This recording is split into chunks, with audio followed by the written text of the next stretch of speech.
এটা আদেশ ছিল পুত্র। স্তব্ধ হও মহারাজ। আপনার পুত্র আমার কাছে অপরাধী, তাই তাকে শাস্তি দিয়েছে।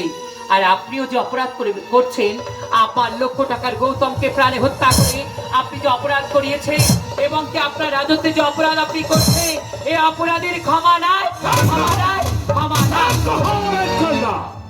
হ্যাঁ, তোমার স্পর্ধা, তোমার কারণে পুত্র রাখাইকে পর করছো। আমার কাছে কি যাও পরিভুক্ত না হোক, রাজ্যের কোনো রক্ষ চাইলে আমি রক্তস্থ দান করবো, কারণ তুমি বেদিন। মহারাজ, আপনার এই শিশুকালের বাল্যলীলা দেখে যেন আমার মনে হচ্ছে পরিহাস করতে। মহারাজ, আমি সামান্য যা বলি, অর্থের প্রতি যদি লোভ থাকতো, তাহলে দেশের এক প্রান্ত হতে আরেক প্রান্তে আমি সর্প ধরে সর্প খেলিয়ে পয়সা উপার্জন করতাম না।